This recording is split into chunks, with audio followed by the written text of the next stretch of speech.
Hello, and welcome to the DOcast. The DOcast is a series of interviews from amazing entrepreneurs who are doing the unthinkable, with topics on how they got started, to where they're going, and how you can learn from them. My name is Richard Hanley. I just quit the day job, launched a new food company, and started a blog and a podcast, which gives me the excuse to go talk to successful entrepreneurs like the wonderful guests I have today. With that, I'd like to thank our sponsor, Hanley's Foods, Louisiana-inspired, natural, fresh foods.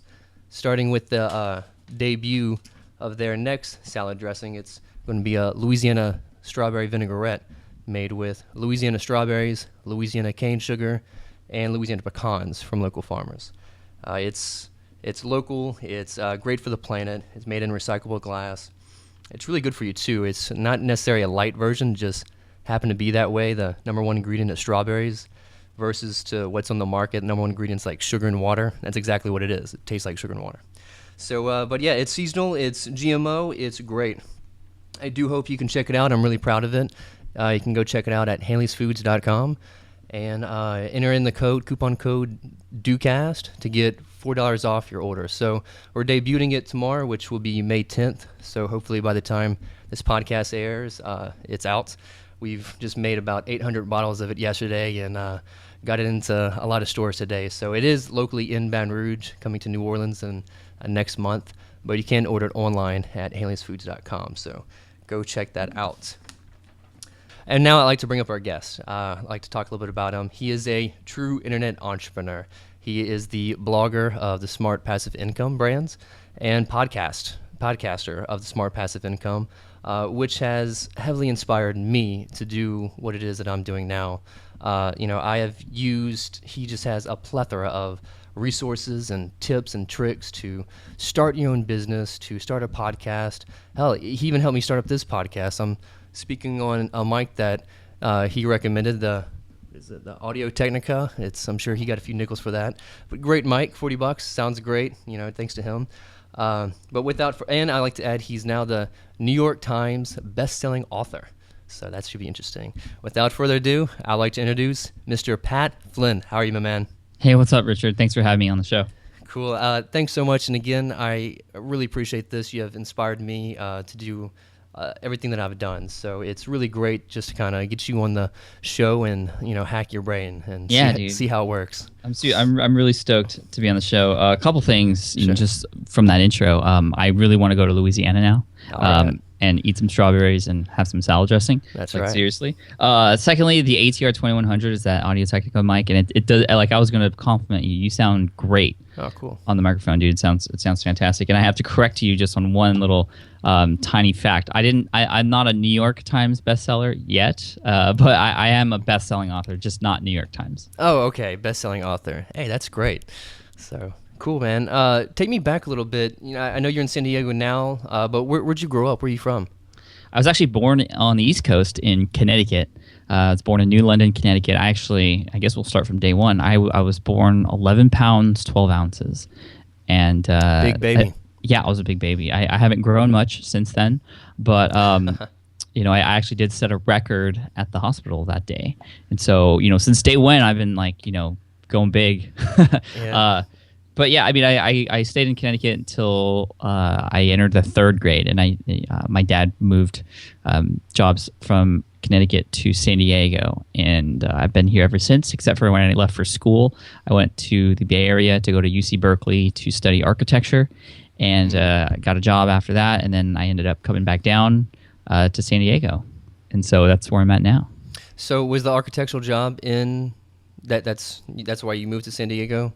Well, no, actually, it's an interesting story. I got the job first in the Bay Area through a connection in the marching band. Actually, I was in the marching band at UC Berkeley, and there was just I went to this dinner, and there was a guy there who knew an architect who knew another guy, type of thing, and I ended up getting a job from a connection in the marching band, totally random, and it was pretty much. Just real quick, it's amazing how just by talking and networking and communicating with people, how people know each other. It's a small world. It really is. Oh yeah, it's totally a small world, and you got to take advantage of that because you never know who knows who or what other people could do for you. So my best advice to anybody in anything, whatever you're doing in life is just to meet as many people as you can.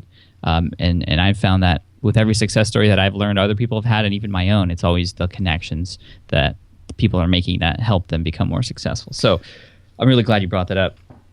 But anyway, I got this job as an architect, actually a drafter, coming out of college as a result of this connection in the marching band. And it was pretty much my dream job. It's everything I was really working for. I had gone to school for, getting good grades. I was like a 4.2 student in high school. Then I was like a 3.98 student in college, magna cum laude graduate. And, I was just following the path like I was supposed to. Like I worked hard too. It didn't come easy. Right. I worked hard for everything, and so I was really happy that this sort of connection got me this job, even though I was sending resumes out like crazy. Like it wasn't even a resume that got me this job, it was some random person.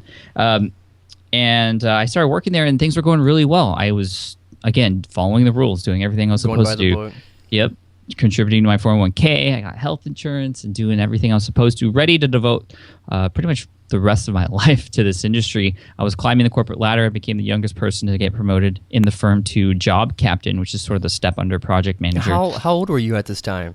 I was about 24, 25 when that happened. So I was working in the firm for a few years until that happened. Typically, it would take 6 to 7 years to get to that point. But I was working really hard, doing all these things, taking tests that I didn't even need to take, to just try and impress my bosses. And my goal was to get to a point where I could finally put some input in designing buildings, because as a drafter, your job is basically just to do what other people say or take someone else's designs and their ideas and put them onto a blueprint. I had no say whatsoever. So that's why I was working really hard. And then all of a sudden, come 2008, I passed this one exam called the lead exam. I got promoted. That's when I got promoted to job captain. Everything was going so well. I got, pay raise. I proposed to my girlfriend. She said yes. Congratulations. Thank you. And then all of a sudden, a few months later, as we all know, mid-2008, the economy in the U.S. just sort of tanked. And I lost my job during that time as well. I thought I was at the same position. I remember telling my wife, I'm unfireable. I'm secure. I'm not going anywhere. And that's when I got laid off. That's kind of that was when the big slap in the face my first slap in the face that I took. But yeah, it goes to show you that no job, unless you create it, is secure. Yeah. Yeah, no, seriously. I thought I was secure too, and again, I was the youngest sort of guy there who was working the hardest, and they still let me go. And that's really when the mindset changed for me. After getting over being angry and getting depressed for a little bit, luckily having a really good support system with my family and my fiance at the time, that's when I realized that, if I need to take control of my destiny. I worked so hard for this, and I still got booted out. I need to do something where if I end up failing and feeling like this again, I want it to be because of something that I didn't do, not something that somebody else was controlling that I couldn't control myself. Right. And just to add that, your self-worth as a human, you're completely demoralized when something like that happens, because like you said, you sound very passionate, and I'm sure you busted, balls to get it where you were in that architectural firm. And for them just to call you in the office, hey, buddy, it's not working out. Sorry, we need to make cut. It's just the most demoralizing thing, and you feel worthless. You feel like you've done all this stuff for nothing. So, what jump started you back up from that point? I'm really glad you talked about that. I mean, you just sort of feel like a chess piece in someone else's game. Right. You need to create the game yourself. And so what I did was I saw this opportunity, and it didn't come right away. It wasn't obvious to me. So sort of rewinding a little bit, while I still had my job and I knew I still was going to have it for a while, or at least I thought, I had passed this exam, like I talked about, called the LEED exam, LEED, which stands for Leadership in Energy and Environmental Design. Totally not required of me, but I did it sort of extracurricularly. Like a kudos in the architectural industry? Yes, exactly. And when I first started studying for this test, it was very difficult. I was sort of out of college for a few years already, and my brain was just not ready to study for an exam like I would normally study for an exam in college, like flashcards and legal pads and just note-taking and highlighters. Like, I tried that. I took a practice test and I got like a 25%. And, I was so used to getting really good grades. I was like, wow, okay, this is going to be a really difficult test. And there was so much to memorize.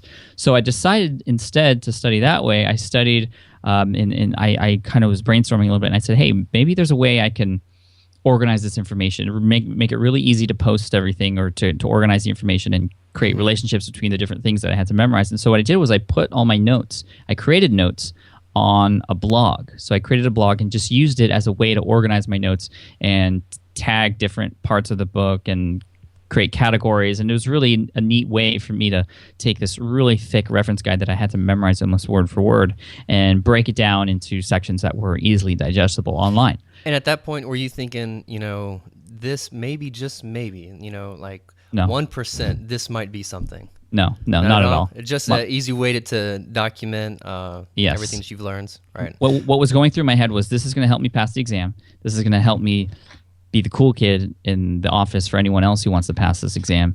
And it's also going to impress my bosses because people aren't going to have something tangible that can help everybody else in the office. Right. That's all I was thinking. And back then, there wasn't really, shared Evernotes, or I'm trying to think, maybe like PB Wiki, or I think that was around, but there wasn't a convenient way to just kind of share information. So yeah, I guess a blog just kind of came naturally, or did you do a little bit of research to start that up? Sort of. I mean, I had created a blog in college on the Zanga platform, which was there just to pretty much, it's like a journal. Like I just shared where I went, what parties I went to, or what I ate for dinner, or where I traveled with the marching band, so that my parents and a couple friends from home could sort of keep up with me. But I saw the structure of it, and I figured it'd be a good way to house this information for myself and studying, and for other people. And so that was I built that, and it was very ugly looking. It was just minimal design work, and because I was just focused on the content. And I had put about a year of work into studying for this exam by posting the notes and organizing everything and making it really easy to go into. And I did a lot of traveling, so it was very convenient for me. I could just go to this website instead of, using these carrying around and lugging around all these big pieces of paper. Or thumb drives with Word documents on them. Yeah, no, this was just super easy. I could just go online wherever I had internet access, and I always had my laptop with me. And so, like I said, I passed the exam in March of 2008, and I just let the site sit there. I didn't do anything else with it at all until I got laid off, and then I was sort of just struggling for what to do next. I actually tried to get another job in architecture, and I couldn't. Nobody was building anything, so nobody needed any designers. And so I discovered, I don't even remember how I discovered this. It was just sort of randomly searching through stuff on iTunes, I think, or online or on Google. I found a podcast, and it was a podcast called Internet Business Mastery, hosted by Jeremy and Jason. Right. And that podcast is still around today. Back then, it was the number one business. It still is. It's been one of the top business podcasts since 2005. And so I was listening to their show. Real quick, I just want to add this. You're very generous, nice man. I think I don't know if it is, but last time I checked, weren't you at number one now? Your podcast is doing pretty awesome. I gotta admit, man. I gotta give you a heads up for that. Thanks. It just passed 3.5 million downloads, which is pretty awesome. Since July 2010 when I started it, and it fluctuates between 1 and 5 and 10, depending on when people put their shows up. But thank you for the shout out. So I discovered this podcast, and there was a couple episodes on there that really struck me. There was one with a guy named Sean Noonan. He and his wife were making a living online, working from home, by teaching people how to speak Indonesian. And I was like, oh, that's kind of cool. Like, that's pretty awesome, actually. And then I stumbled upon this other podcast that they did, Success Story, with a guy named Cornelius Fitchner, who was teaching people how to pass the project management exam. And that's when the light bulb went off for me. And I said, oh, I have this lead site. Maybe there's something I could do with it to teach other people.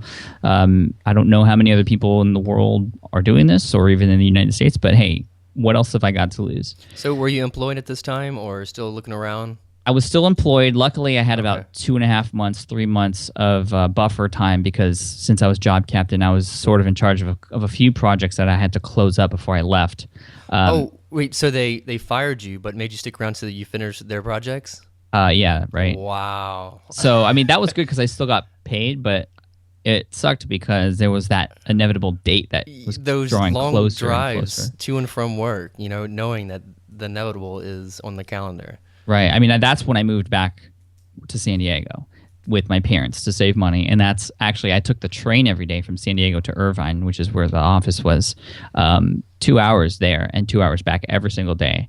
And I needed the money, and driving didn't make sense because gas was like $5 a gallon at the time. So I took the train, and it was on the train is when I think that's what it was. I just was looking for stuff to fill my iPod, and that's when I discovered this podcast. And so the next thing I did was I just started doing all this research on how to do internet business, and one of the first things I learned was, okay, well, have something worth finding, but then just get traffic to it somehow.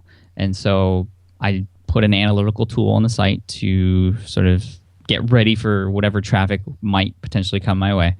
And then the next day, I checked my analytics, and I was blown away. There was like thousands of people around the world, like from 50 different countries, who were already visiting my site every single day. Wow! So you just weren't measuring you didn't. I mean, it was installed, but you just weren't measuring or looking at it.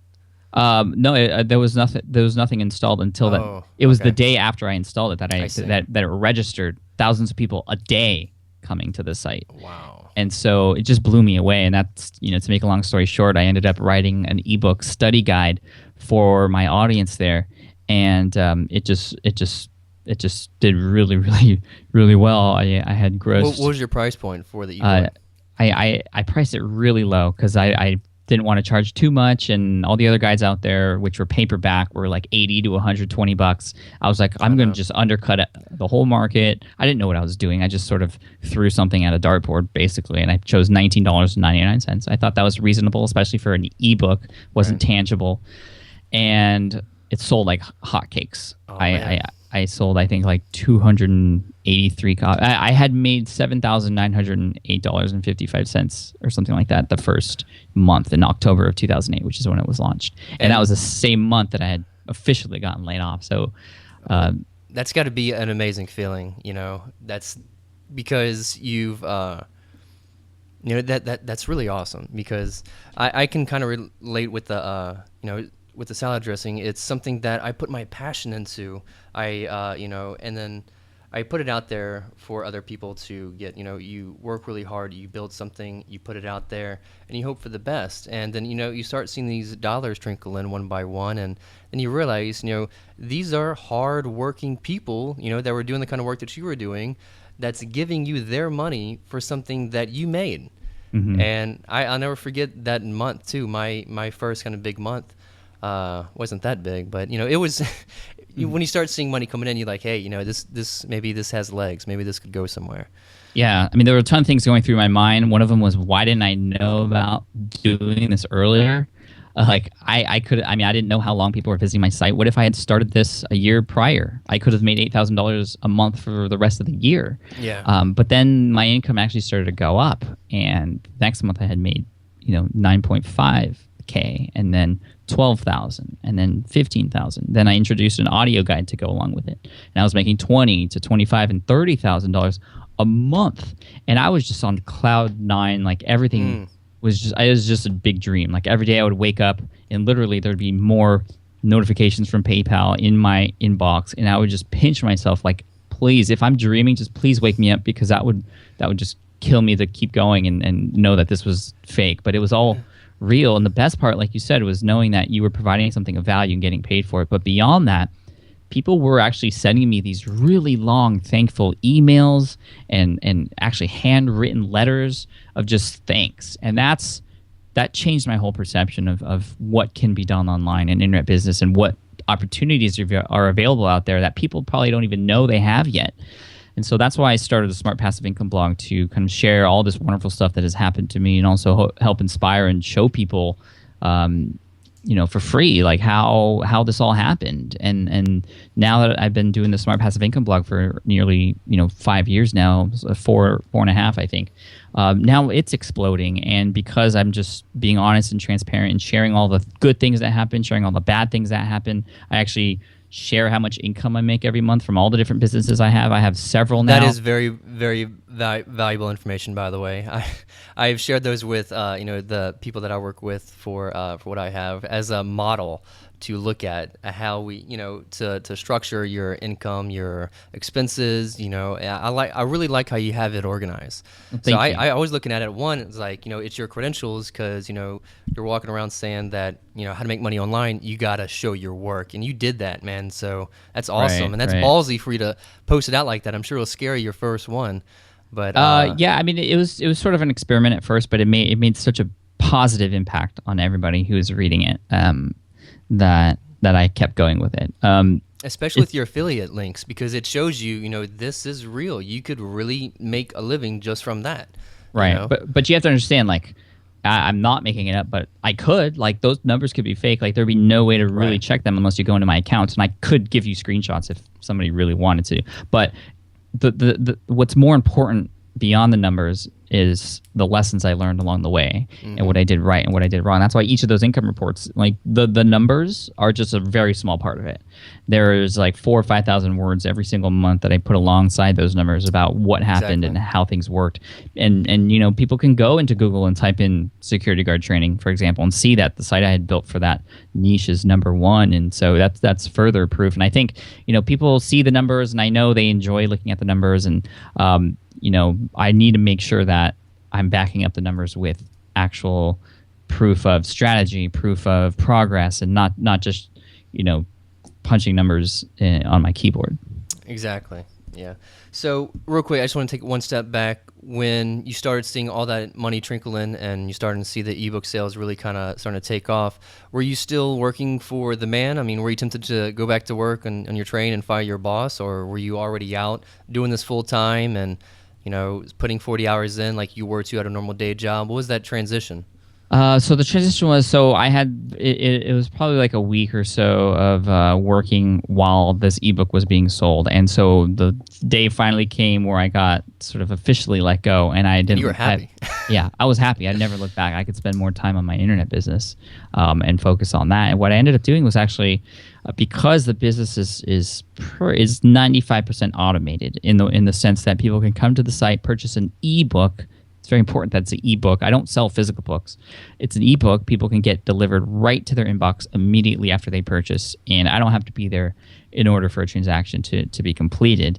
And so that allows me to free up a lot of my time to do whatever it is that I want to do. And it's been amazing.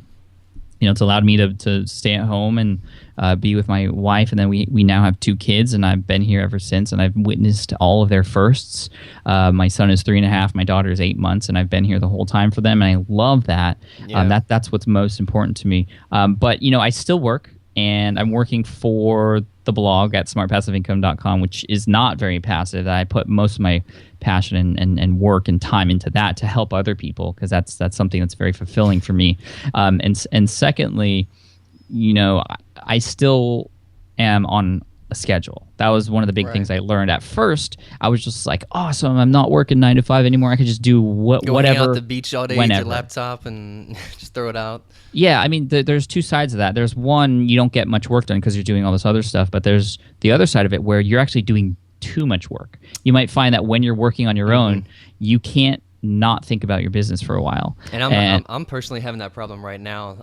I'm at the point where, for example, with our new strawberry vinaigrette, there's a lot of work to be done, and it's like 20-hour days almost, because I'm going back and forth to New Orleans, making our great big batches, going to deliver them, taking more orders, trying to build up hype, doing the marketing, updating the website, sending out the emails, trying to do some Facebook stuff.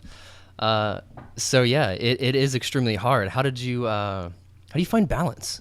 Because I know that I am an avid runner, marathoner, but lately all that's just gone away. When you're in a crunch time, and I guess we can talk more about this a little bit further up, but let's say, for your example, your book launch, or maybe it's your ebook launch, your schedule completely changes.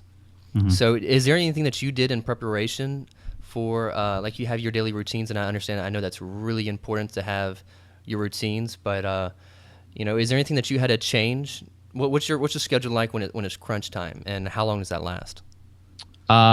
Well, it sort of depends on the project, and you're right. The schedule and the routine is very important. That's what keeps me going day to day and stress free.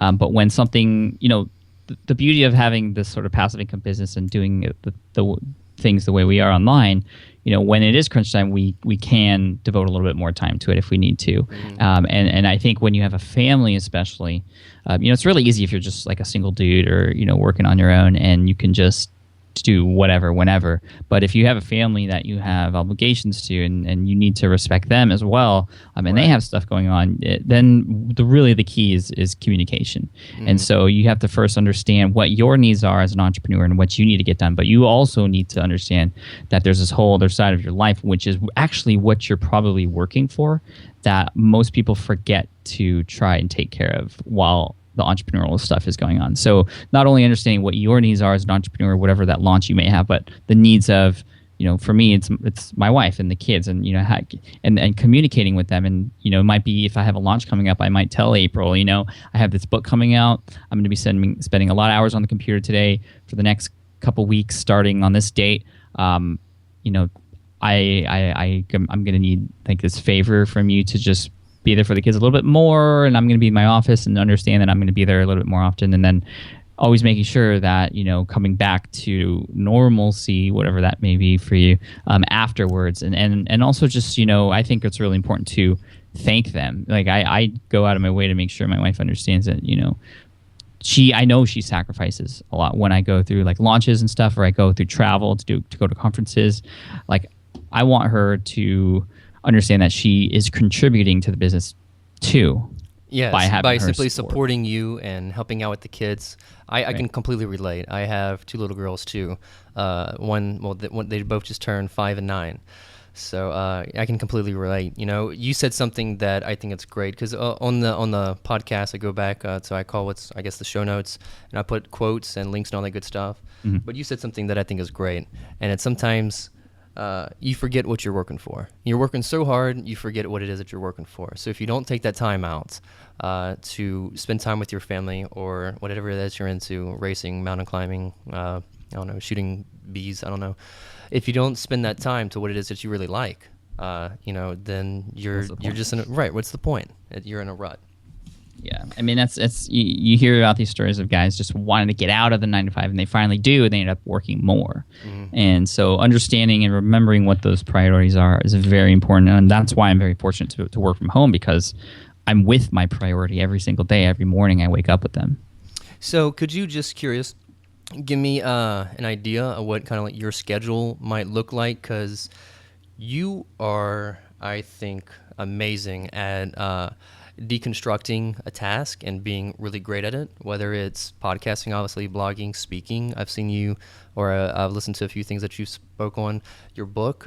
So what's your schedule like on a normal routine? So my normal day is I'll get up in the morning whenever either my son or daughter wakes up first. Luckily, my daughter's 8.5 months now, so she's sleeping through the night. And obviously, when things change in your life, you're going to have to adapt. And for a while, I wasn't sleeping very much, and that's because the baby would wake up and whatever. But we managed, and we're at a good point now where she's sleeping through the night, my son's sleeping through the night. Yeah, he's eating that solid food now, huh? Yeah, she is. That stuff works amazing. So typically around 8 a.m. we'll wake up, and then I'll just play with the kids. Like, my wife is sleeping in. She deserves to sleep in because she's taking care of the kids when I'm in my office getting stuff done. So I let her sleep in pretty much till like 11 a.m. I know that sounds crazy, but this is just the schedule that we've worked out, and then the schedule gets kind of crazier later. You'll see. So I wake up with the kids. That's like daddy time with the kids, and I love it. We read, we just play whatever. We're shooting hoops on the little Tykes basketball hoop, things like that. And then my wife will wake up, and I'll make lunch for everybody. And then typically between 1:30 and 4, that's when I head into the office, and she puts the kids down for a nap, and she gets stuff done around the house. And then when the kids wake up, and if I'm sort of complete with everything I need to do, we kind of reconvene together as a family, and we do whatever it is we feel like doing at that time. It's, again, family time. So we'll either go to the grocery store if we need to. That's a perfect time to go because nobody's at the store. There's parking everywhere. It's midday, and so we always try to go then because we'll save a lot more time just overall by doing things at that time of day. Sometimes we'll head on over to SeaWorld. Like we have a 2-year pass at SeaWorld, and our son loves ocean stuff. And or just we'll go to Belmont Park or wherever. We'll just hang out, go outside and play in the backyard, or go to a park or something and hang out. We'll have dinner, and then the kids will go down maybe 8:30. And that's when I get my really hardcore work done. Then it's crunch time. Then it's crunch time. I get most of my work done, and I'm the most productive and focused in the evenings.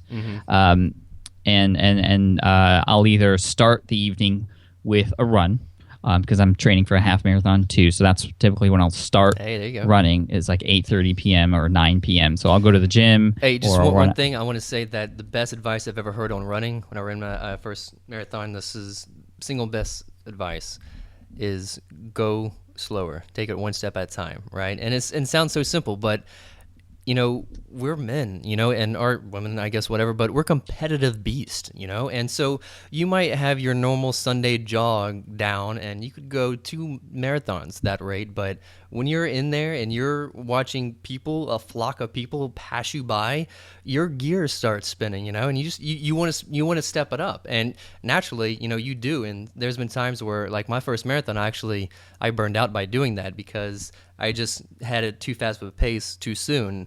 And, it's very easy to go faster than your rate. So that's just the best thing that I could say on that. Cool. Is, go slow. Sort of sounds similar to some advice I've heard before about online business. Yeah, okay. You start to see other people go ahead of you, and you start to, try and catch up, and then all of a sudden you forget where you were, and, just take it one step at a time. I can't say it better than that. Right. So crunch time, kids down, it's good night, wine's flowing, whatever you got. I find that when I was working, that's when I did all this. Whenever I had a day job, and I used to work as an art director at an ad agency. So, but yeah, when I come home from work, it was kids, and then 8 o'clock, boom, kids in bed. I'm like, all right, it's crunch time. My wife understood that.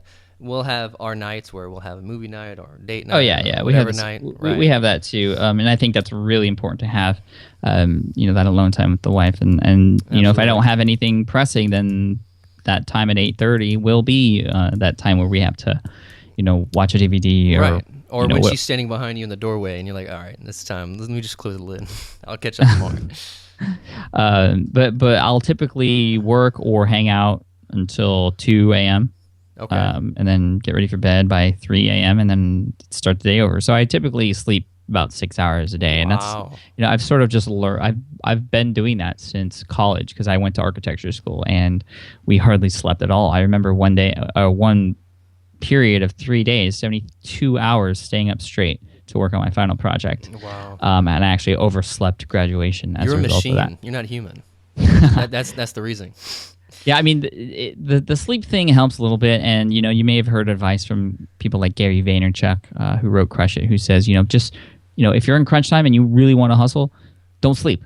If you really want it for a small period of time, just don't sleep. I'm running on 4 hours right now, man. I'm delirious. Well, you need some sleep, obviously, but sacrificing an hour and sort of training yourself to do that, or doing things during the day to help you get energy back that you wouldn't have if you just didn't sleep that hour and didn't do anything else.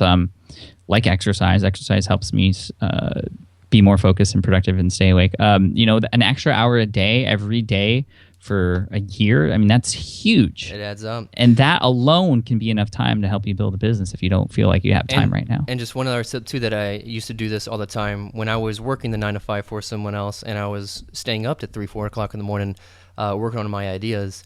I would take, and I would only have about 5 or 6 hours of sleep, and us normal people, that wears us down. I mean, you're a machine, so it's different.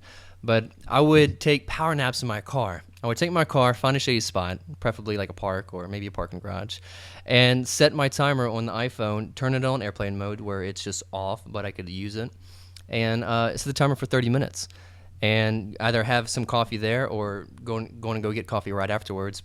And I would just recline my chair back, you say, I'm not going to open my eyelids until that timer goes off. And simply as that, it's amazing. You get into this really deep, it's like right before you get into a deep sleep where you'll feel like crap coming out of it. but it's amazing. Like, if you have a cup of coffee right there and you take a good long 20-minute, because I guess it takes about 10 minutes before you to fully get into it, like a little power nap, it's a great way to recharge the batteries.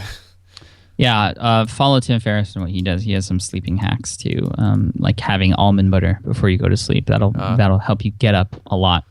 I've been eating a lot of almond butter lately. Some good stuff. Cool. So moving on from smart passive income, real quick, can you tell me the name of the website, how other people can follow that website, get that ebook, where to find all that? Sure. If you go to smartpassiveincome.com, you'll see my website there, and that'll typically direct you to everything else. If you want a shortcut to go to check out my book, the best-selling book on Amazon that came out, you can go to patflynn.me/letgo, and that's the name of the book. Okay. What was the LEED test? What was the URL for that one? That's greenexamacademy.com. Green Exam Academy. Okay. Yeah, because I thought that was a pretty interesting thing. So what's next for the smart passive income empire that you have going on there? Well, I'm really excited. We're sort of in the middle of this thing called the niche site duel.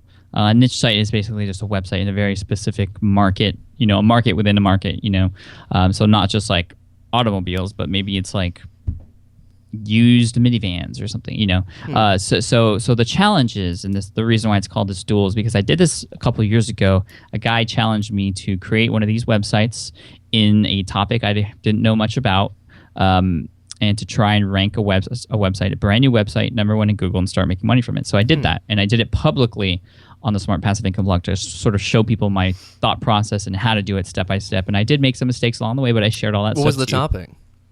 Security guard training. Okay. And I talk about how I discovered that and did all the keyword research to make sure that I gave myself the best chance that would succeed. And you could find all that information at nichesiteduel.com. I documented the entire process. I got it to #1 in 73 days. It started making a few $1,000s a month, and it, ever since then, it's generated over $50,000 since 2 years ago when I started that experiment. So it's done really well. A lot of things have changed as far as how to build a website in today's environment, which is why I'm doing this sort of niche site duel 2.0. And I just recently announced that this was happening, and I'm doing a lot of research with experts who are sort of knowledgeable about search engine optimization and building websites today and keyword research. Who sort of know what one could do to give them the best chance today versus how it was 3 years ago or 2 years ago when I started. So. That's amazing, by the way. I'm sorry.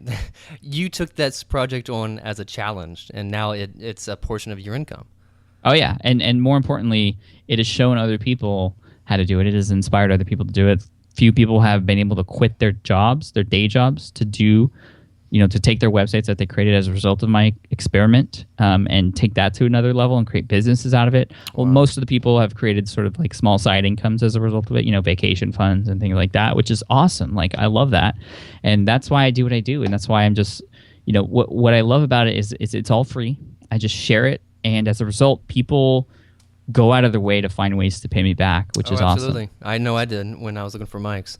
I really want to ask you, this is the big question I've been wanting to ask you, is, with everything you have going on, what's your formula for taking on a big project, whether it's speaking, writing a book, doing that challenge for the niche website, because you're really good at it. So what's that process like? How do you say, okay, here's something do you get in the calendar and just kind of plan this out? Do you do it on paper?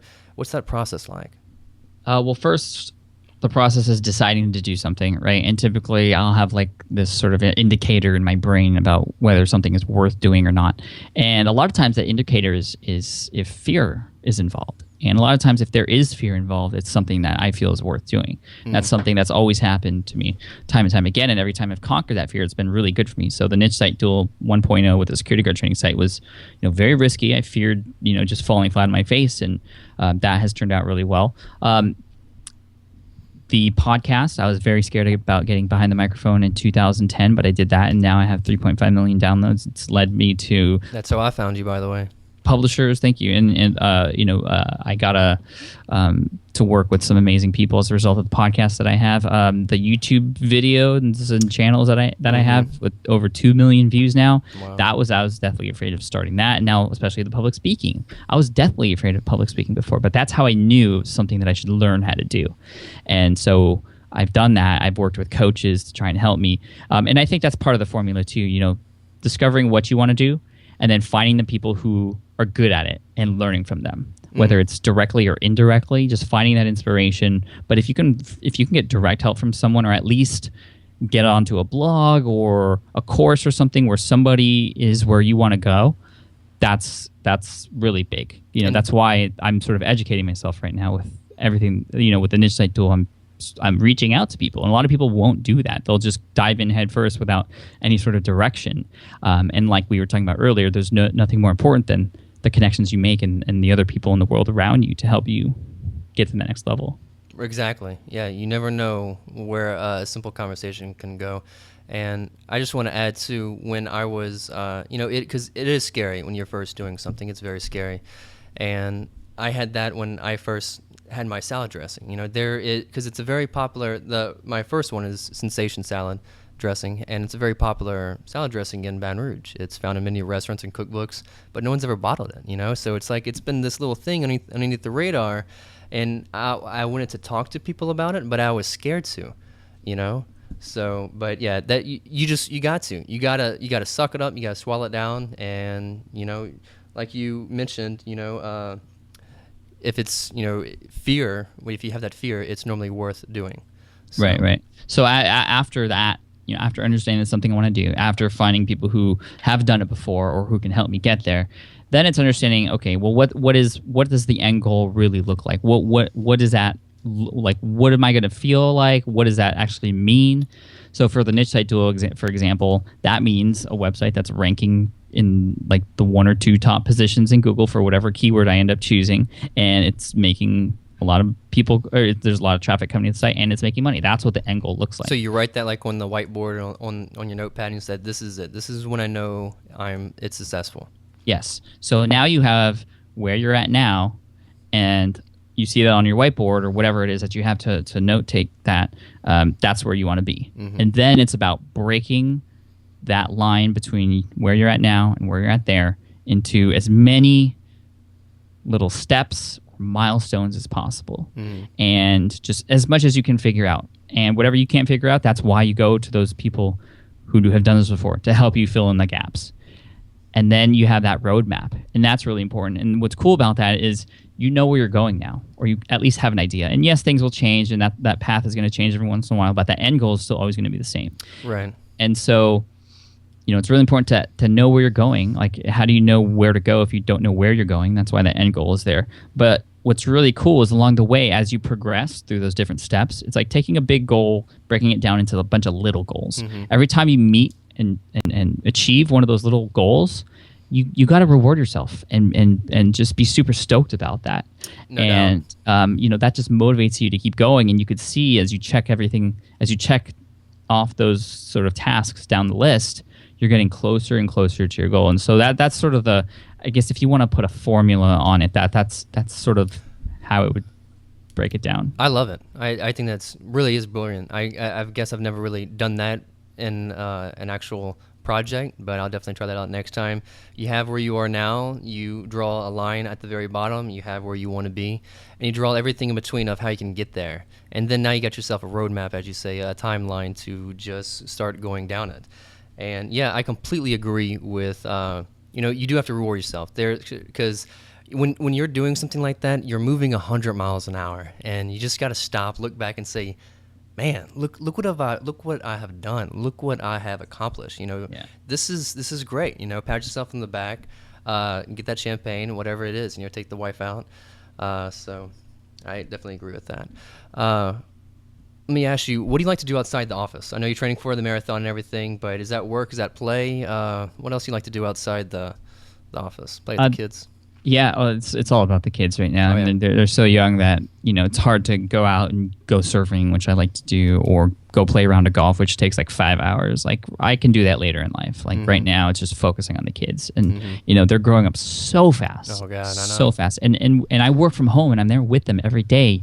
I can't imagine what it's like for other people. And that's why I really am focused on them right now, because I know that this isn't going to be forever. They're going to eventually be like how I was back when I was a kid and just want to play and do things without my parents. So, and it sounds like a cliche, they grow up so fast, but I mean, day by day they do. And one thing I love is taking a ton of videos, and I do that. And we'll sit down, sometimes and just pull them all up, either it's on my phone or on the laptop, and hook it up to the Apple TV and just watch them, because, that video that you took last week, last month, what if it's something they just discovered, and now they're like a mastery at it, like it's shooting hoops or something like that. 2 weeks ago, they probably know how to do it, and now they're, nothing but net every time. So it's really great to go back and cherish that. Cool, man. I know we're wrapping up. Let me ask you this. What's a book, a song, and a quote you love? A book, a great book I just finished, actually. There's two I want to mention. One called Decisive by Chip and Dan Heath. They are the authors of my all-time favorite book, which is Made to Stick.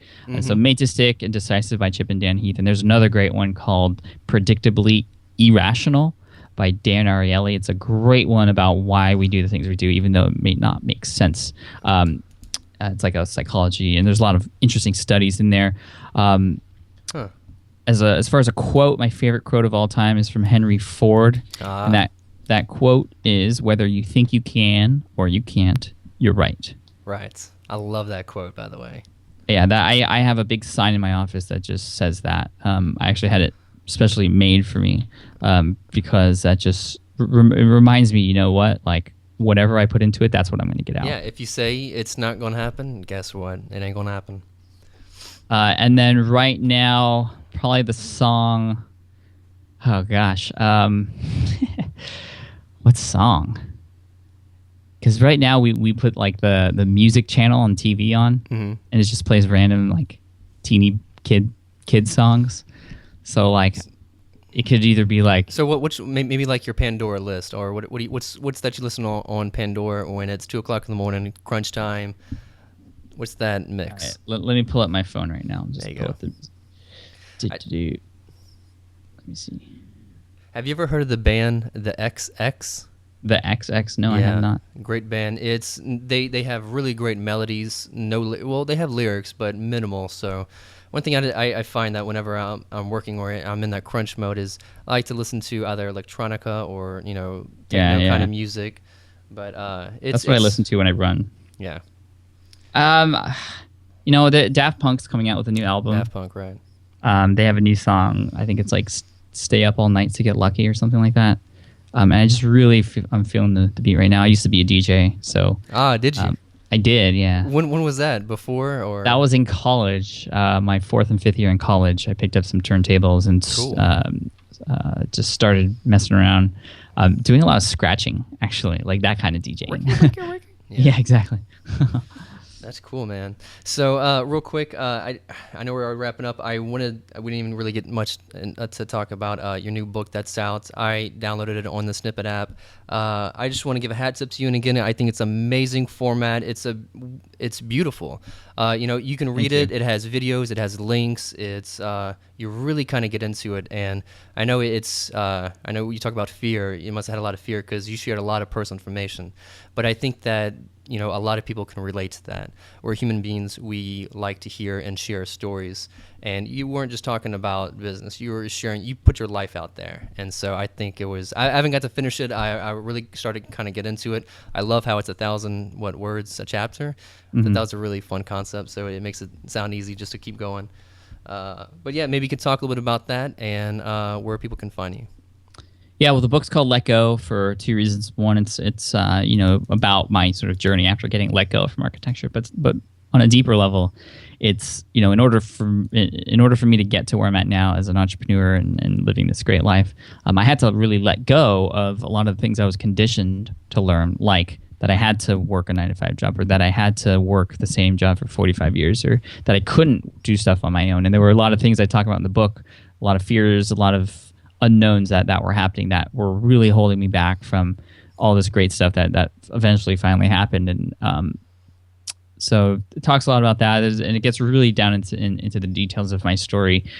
Even there's, like you said, there's multimedia in it. So there's video. You can watch a video interview with my wife and how she talks about sort of the experience that we went through and when I got laid off, and why she was vital, pretty much to absolutely necessary for everything that happened.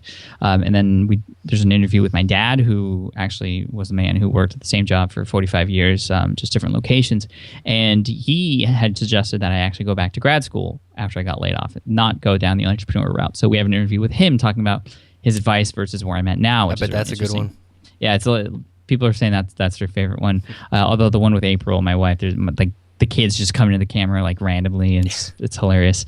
And what's really cool about the Snippet app is that the platform actually integrates social media. So at some points in the story, you'll see a hashtag Twitter conversation going on, and you can actually join the conversation and talk to other people who are, through Twitter and that hashtag, who are also reading the book. You can see what other people are saying about it.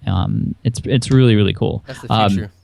It is. It's also on Kindle if you don't have an iPhone or an iPad, and it just recently got to #1 in small business and entrepreneurship on the Kindle platform, actually in Amazon in that category for all books, not just Kindle. So I'm really stoked about that, and very humbled by this entire sort of journey. And so thank you for letting me share it. You can get it at patflynn.me/letgo, and you'll see all the options to get it there. Cool, man. So yeah, go check out the book. Check it out. It is really great. Head over to check out the blog at smartpassiveincome.com, as well as the podcast, which is just pumped with tips, resources, and everything else to grow your business. Hey, Pat, man, thanks so much for being on the show. I really appreciate this. Sure. Thanks for having me. And to find this interview online, as well as topics, quotes, and links, check out the DOcast.net. This is Richard and Pat signing out. Do it big.